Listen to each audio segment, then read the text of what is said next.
Psachim d'Avdalet Hamoud Alev, bonjour à vous tous. Alors on va terminer déjà le sujet qu'on avait commencé, de faire attention à sa parole, de pas dire, pas annoncer une mauvaise nouvelle, pas dire une parole qui est négative. Et là on va voir encore un exemple ici, en haut de la page. Rav bar Achua de Rav Chia. Rav c'était le neveu, donc le fils du frère de Rav Chia, ou Barachte, et c'était aussi le fils de sa sœur. Alors comment est-ce possible? On va prendre un exemple très simple. Rabbi Chia, lui, il avait un père et une mère. Alors admettons que le père s'appelait Yaakov et la mère s'appelait Rachel. Très bien. Donc c'était son père et sa mère. Maintenant, avant de se marier pour avoir Rabbi Chia, eh bien Yaakov était marié avec une autre femme. Disons, il était marié avec Léa. Et ils ont eu un fils qui s'appelle Aïvo. Donc ce fils est un demi-frère de Rabbi Chia, parce qu'il est seulement du côté du père, puisque c'est avec Léa. Léa Nifteret. Maintenant Rachel, elle était aussi mariée avec un autre homme. Disons qu'elle était mariée avec Abraham. Donc Rachel et Abraham, ils ont eu un enfant. Et cet enfant, c'était une fille, et elle s'appelait Ima. Donc c'est la sœur, mais seulement du côté de la mère. Parce que c'est Rachel qui a eu ça avec Abraham, qui a eu sa sœur. Donc c'est une demi-sœur du côté de sa mère. Eh bien, finalement, Abraham est niftar, donc Léa s'est mariée avec Yaakov et ils ont eu Rabbi Chia, comme on a dit au début. Alors, Aïvo et Ima peuvent se marier entre eux. Pourquoi? Parce qu'ils n'ont aucun rapport. Aucun rapport. Qui s'est dit que lorsque Rav est monté en Eretz Israël, à Marlé, Aïvo Kayam, alors lui a demandé Rabbi Chia, est-ce que Aïvo est vivant encore? Il ne voulait pas lui dire qu'il n'était pas là. À Marlé, Ima Kayemet, mais tu m'as pas demandé si ta sœur, si Ima, ta sœur, elle est vivante. Ça, tu m'as pas demandé. À Marlé, d'accord. Ima Kayemet, est-ce que ma sœur Ima est encore vivante? À Marlé, Aïvo Kayam, est-ce que tu m'as demandé si ton frère Aïvo était encore vivant? Demande-moi plutôt ça. Bien sûr qu'il avait demandé, mais demande-moi plutôt ça pour qu'il comprenne qu'en fait, il n'y en a aucun des deux qui est vivant. À Marlé, les chamés, il a dit à son serviteur, donc Rabbi Chia. Alors, parce que Rabbi Chia, maintenant, il vient d'entendre qu'il a perdu son frère et sa sœur. Donc, il doit faire Avelut, il doit s'endeuiller. Mais c'est une Shmua Rechoka, c'est-à-dire, il a entendu longtemps après. Est-ce qu'il doit faire, combien de temps il doit faire? Combien de temps? Est-ce qu'il doit faire les 7 jours, les 30 jours, etc. Ou pas? Alors ici, on va d'après Rabbi Akiva qui dit qu'on fait un seul jour. Les Chachamim disent non, 7 jours et 30 jours. Amarle les chamés chalotzli menalai, enlève-moi mes chaussures, parce qu'un Havel enlève ses chaussures, il y a un endeuillé, il enlève ses chaussures en cuir. Veolir kelai acharai levet hamerchatz, et porte mes habits ou mes affaires après moi au bain public. Ça veut dire qu'il va se baigner, donc c'est-à-dire qu'il n'est plus Havel déjà. Shmamina tlat. Alors on peut dire aussi 3 choses. Shmamina Havel asur beninat asandal. Déjà on a appris que le Havel, il n'a pas le droit de mettre des chaussures. Shmamina shmor rechoka ina noeget ela yom echad. On apprend aussi qu'une nouvelle qui est éloignée, qui est longtemps après, eh bien, il suffit d'un jour. Ou shmamina mixata yom kikulo. On peut dire dessus aussi que une partie de la journée, c'est comme toute la journée. Pourquoi? Parce qu'il lui a dit, après on va aller au bain. Normalement, un Havel n'a pas le droit de se baigner. Donc, c'est-à-dire, pendant 1 heure, on va s'asseoir, on va s'endeuiller, puis après, on peut aller au Bet HaMerchatz. Il a fait ça pour apprendre au Talmidim qu'on n'avait pas besoin de faire plus qu'un moment. En fait, la halakha est comme ça pour n'importe quel Havel. Puisqu'un Havel, même s'il enterre son père ou sa mère, chas v'shalom, une demi-heure avant la nuit, ça compte déjà un jour. Et lorsqu'il se lève le matin, c'est-à-dire à la fin des 7 jours, eh bien tout de suite ça s'appelle un jour déjà. Donc il peut se lever le matin déjà. Aoud Amar Dounoudini, encore un exemple. Il y a une personne, là il n'a rien dit de mal. Aoud Amar Dounoudini. Il y a quelqu'un, il y avait un homme, et chaque fois qu'il avait un différend avec une autre personne, il disait, viens, on va aller au Beddin, on va voir avec le Beddin. On discute pas. C'est le tribunal qui va décider. Après, ils ont dit, Shema Mina Midan Kat, et certainement il vient de Dan. Cet homme-là, il vient du chevet de Dan, de la tribu de Dan. Dan Yadin Amo Keachat Shifte Israël. Dan jugera son peuple comme l'ensemble, Shifte Israël, tous ensemble. On parlait au moment de Shimshon. Shimshon a jugé, c'était un chauffette, il a jugé, il a protégé, il a sauvé les Bnei Israël entièrement, tous les Bnei Israël comme un. Ils étaient unis.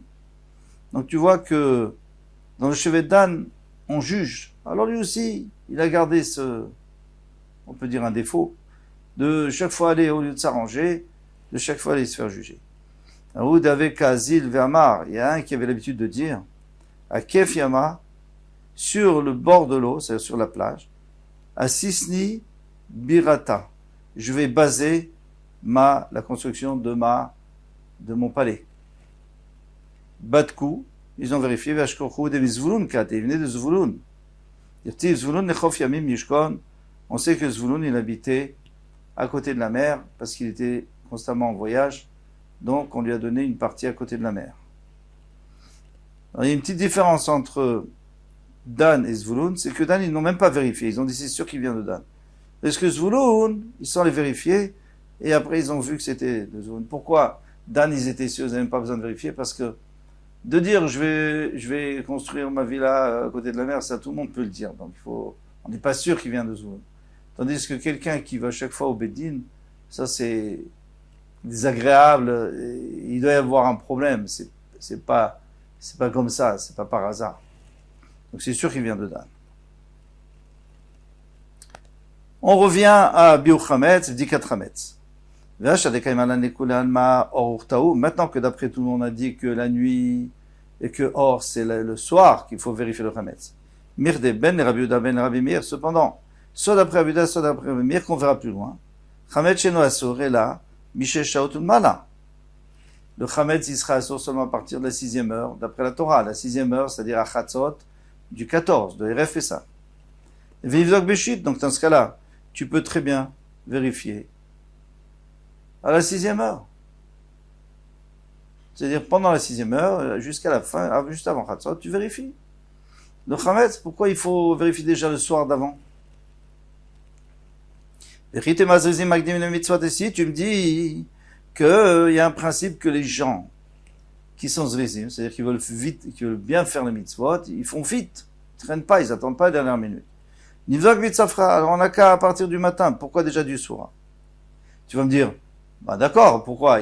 C'est encore mieux si je fais le soir. Qu'est-ce qu'il y a? C'est au début de la journée, au début de la nuit. Donc la nuit, c'est le jour, au début du jour. Dirtiv, comme il est écrit, on fait la Brit Mila le 8e jour. En vérité, toute la journée, on pourrait faire. Et la Shezrizim, ceux qui sont rapides pour les mitzvot, Magdivin mitzvot, eux, ils font avant, chez Neymar, ils font tout de suite, chez Neymar, Vaeshkem Avram Baboker. Avram Avinu s'est levé tôt le matin pour partir faire la Hakadat Yitzhak, bien qu'il ne voulait pas tellement la faire, il voulait garder son fils en vie. Mais puisque c'était une mitzvah, il l'a fait à partir du matin. Alors, dans ce cas-là, on voit que même quelqu'un qui est zarise, même quelqu'un comme Abraham Avinu qui est extraordinaire, qui est très rapide, mais il est parti que le matin, il n'est pas parti le soir d'avant. Alors pourquoi nous on voudrait qu'on le fasse le soir? Vous allez me dire, bien sûr, il ne va pas voyager la nuit, puisqu'on a déjà vu dans Hérouville qu'on ne voyage pas la nuit. Non. Ici, là, dans Psachim. On a vu qu'on ne voyage pas la nuit, à cause des mazikines, à cause des bêtes sauvages, etc. Alors Tosfot nous dit non, mais Abraham Avinu c'est autre chose. D'abord, il n'était pas seul. Il était avec ses deux, Eliezer et Ishmaël. Donc ils étaient, il y avait aussi Yitzhak bien sûr. Et donc il n'était pas seul. Donc il avait le droit de partir la nuit, il n'y avait pas de problème de mazékin, il aurait pu partir avant. Et en plus, il allait pour une mitzvah, donc il était il était protégé. Et pourtant, il est parti que le matin. Alors nous aussi, on n'a qu'à faire le matin. Et ça s'appelle qu'on est zrizim, qu'on est rapide. Non, il faut le faire à un moment où les gens sont à la maison. En journée, ils sont au travail. Et quand tu peux lui dire il va pas vérifier. Il va dire oui, bon, alors je vais rentrer plus tôt, mais il vaut mieux que ce soit la nuit, quand tout le monde est rentré à la maison. De toute façon, on ne peut rien faire dans les champs. On ne peut rien faire en dehors de la maison. Donc, on est prêt pour ça. Veor, aner, il a fait l'ebdika. Et la lumière, la lueur de la bougie, eh bien, à ce moment-là, elle permet de mieux voir. Parce que la nuit, on voit bien à la lueur de la bougie. La journée, on voit beaucoup moins bien. Alors maintenant, c'est pour cela qu'il faut dire qu'un Talmid Chacham, quelqu'un qui apprend la Torah, l'oliftar, beine beurta, detlesar denagaye arbasar. L'oliftar, il ne doit pas commencer sa kviut, beine, c'est-à-dire son temps fixé pour la Torah. Beurta detlesar, le soir, c'est-à-dire à partir de la tombée de la nuit qui tombe après le 13, des nagé d'Arba Asar, c'est-à-dire le début du 14e, de RF Pessah, c'est-à-dire hors l'Arba Asar, le moment où on fait le dika. Dinma mashcha leshmate, de peur que il se laisse entraîner dans sa réflexion et dans son étude, et il va télimner mes mitzvahs, et il va se retenir de faire cette mitzvah de Bdikat Chametz. Donc d'abord il doit faire Bdikat Chametz, après il peut l'étudier. Ils ont posé la question à Rav Nachman bar Yitzchak. Amaskir beit lechavero be'arba asar. Quelqu'un qui loue la maison à son chaver le 14. Al mi livdok, qui doit faire l'abdika? Al amaskir livdok, celui qui loue, il doit faire l'abdika. De chamira didehu, parce que le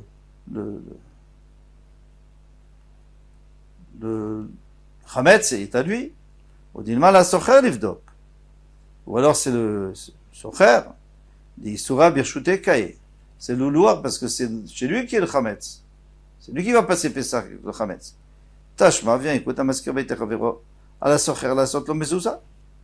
Il est écrit que quelqu'un qui loue une maison, c'est celui qui rentre dans la maison qui doit mettre la mezouza. Et pourtant, c'est pas sa maison. Pourquoi? Parce qu'il y a écrit bebetecha. Anizot betecha, betecha, on comprend biatecha. Quand tu rentres dans la maison, celui qui rentre dans la maison, c'est lui celui qui habite dedans. On m'a répondu Atam hu ha mesharchia mezuzah chovatadari. Là-bas c'est normal, c'est parce que on a une preuve que c'est celui qui habite qui doit faire. Achamay, mais ici qui dit que c'est celui qui habite qui doit faire. La question reste entière. Amanu Rav Nachman Yitzchak Tanina, on a déjà enseigné dans une braïta. Amaskir beit lechavero imad shelo masar lo maftechot chal arba asar. Si il n'a pas encore donné les clés, donc pour l'instant il n'a pas acquis la maison. Il ne peut même pas rentrer. Et le 14 arrive, c'est-à-dire l'entrée du 14, le soir, à la maskir livdok. Donc c'est le loueur qui doit faire l'abdika, parce que la maison, elle est dans son domaine quand il y a le chiyuv, quand il y a l'obligation de vérifier. Mais si c'est après qu'il a transmis les clés chal arba asar, que le 14 est rentré, à la socher livdok. Le socher doit vérifier celui qui a loué, il doit vérifier parce que le 14 est rentré dans sa possession, donc il a l'obligation, c'est sa maison. Donc pour l'instant, c'est bien ça. C'est clair. Ils ont posé une question à Rav Nachman bar Yitzchak. Amaskir beit lechavero be'arba asar. Quelqu'un qui loue le 14. Donc, moi, je rentre le 14 le matin. Cheskato badouk ou un cheskato badouk? Est-ce qu'il y a une chazaka, c'est-à-dire une présomption qu'il a sûr qu'il a vérifié hier soir? Donc, je n'ai pas besoin de vérifier. Les maïn afkamina, dit Shailé, il dit, mais à quoi ça change? Demande-lui s'il a vérifié ou pas. Si tu dis qu'il a vérifié, tant mieux. Si tu dis qu'il n'a pas vérifié, bah, il faudra le refaire. Il faudra le faire. Delite lehaide del shalouye, del shayoule. Il n'est pas là pour lui poser la question. Est-ce qu'il faudra dire à celui qui loue de se fatiguer à le faire? parce qu'il ne sait pas si ça a été fait ou pas. Quel est le dit? A dit, Tani-toi, on a enseigné déjà, dans une braïta, à kol les manima chametz. Tout le monde est cru, tout celui qui vient, il dit, tu sais, ça a été vérifié, on peut lui faire confiance. Afilu nashim, afilu avadim, même les femmes, même les serviteurs, afilu ktani, même les enfants. Normalement, on leur fait pas, ils peuvent pas témoigner, on ne compte pas sur eux. Et là, on dit qu'on compte sur eux. Maïta ama, mais pourquoi on leur fait confiance? Tourne la page, finis juste le sujet. Là, vishum techeskato badouk, n'est-ce pas que c'est parce que il y a une présomption que c'est badouk. Alors, en vérité, on compte pas tellement sur leurs paroles, puisque normalement c'est fait. Des cas ça va, qu'est-ce qu'ils pensent? Bon, alors vous allez me demander à quoi ça sert de demander aux enfants? À quoi ça sert de leur demander? De toute façon, on sait que c'est fait. Parce que si il n'y a aucun moyen de savoir, alors on dit Chazaka, mais si disons qu'il est en ville, le patron, celui qui loue celui qui est le propriétaire de la maison, il est en ville. Alors normalement, il faudrait quand même aller lui demander, même s'il y a une Chazaka, mais pour être sûr, il fallait lui demander. Ouais, s'il y a un enfant qui dit, ou une femme, ça suffit, on n'est pas obligé d'aller chercher. Les Kassava, Akol Chaverim, Hem et Tzed Bikat Chametz. Tout le monde s'appelle Chaver par rapport à Bikat Chametz. Alors qu'est-ce que c'est qu'un Chaver? On va expliquer tout de suite, après on viendra. Les Tanya, comme on enseigne dans une braïta, Chaver Shemet. C'est-à-dire un homme qui fait attention aux halachot, il connaît les halachot, il fait attention. Shemet et l'iniftar. Vinyach Meguram les aperot. Il a laissé une grange entière de fruits ou de céréales. Alors, est-ce qu'on considère qu'il a prélevé la trouma, les maasrot, ou on considère qu'il n'a pas prélevé? Afiloem de Yoman, même s'il a terminé d'engranger le jour même, et après l'iniftar, Aren Becheskat Metukanim, eh bien, on a une présomption qu'ils sont Metukanim. C'est sûr qu'il a prélevé le maaser. Pourquoi? Parce qu'il ne veut pas que les gens fautent à cause de lui. Donc, un chaver, c'est-à-dire quelqu'un qui est compétent et qui fait attention aux mitzvot, on peut lui faire confiance qu'il a prélevé le maaser et les trumot, il n'y a pas de problème.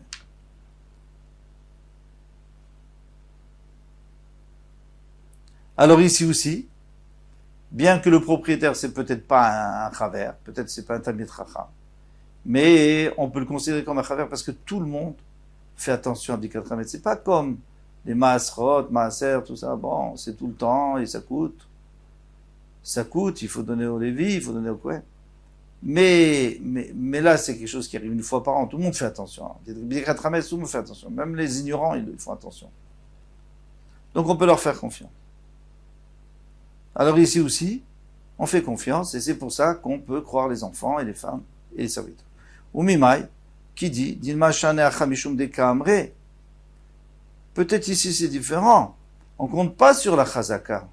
On compte pas sur la présomption que certainement il a fait. Peut-être qu'on compte qu'il a pas fait, mais on compte sur les enfants.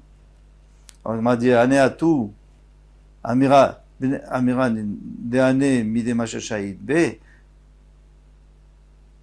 Pardon. Et je suis allé un peu, je reprends, Acha, Mishum Dekam, Rehane. Parce qu'ils ont dit cela. Donc on me demande, Atou, Amira, de Ane, Mide Mashashahid, B. Est-ce que ça s'appelle quelque chose? Un enfant qui parle. On ne lui fait pas confiance de toutes les façons. C'est comme s'il avait rien fait. Alors il y a la chazaka. C'est pas à cause de l'enfant, c'est à cause de la chazaka, à cause de la présomption, que c'est le propriétaire qui l'avait fait. Et la maille, techeskato badouk. Donc on est obligé de dire qu'il y a une présomption, que c'est déjà vérifié. Haya kol nemanim. Dans ce cas, il fallait pas dire que tout le monde, on peut faire confiance à tout le monde, même aux enfants. Kol abatim becheskat bedukim barba asam vayele. Il fallait dire que toutes les maisons sont en chazaka, puisque c'est ça l'essentiel. Est-ce que l'essentiel de la raison pour laquelle on n'est pas obligé de refaire, c'est parce qu'on compte que certainement le propriétaire a fait, ou c'est parce qu'on compte sur les enfants? On compte sur le propriétaire. Alors il fallait pas dire, on fait confiance aux enfants, il fallait dire à tout le monde, aux femmes et tout. Il fallait dire, on compte sur le propriétaire. Et la maille, Mishum Amira Deane, alors c'est quoi la raison? C'est parce qu'on fait confiance aux enfants et aux femmes et au avadim. Halo amreane, lo.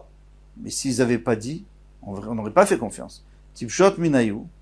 Donc tu as qu'à déduire.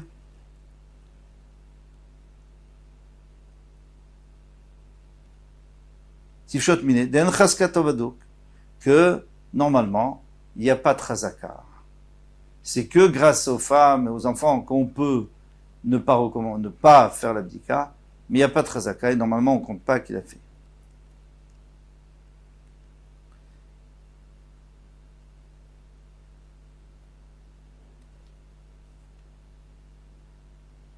On va s'arrêter là parce que là on allait très loin. Kol Tov, à demain Bezrat Hashem.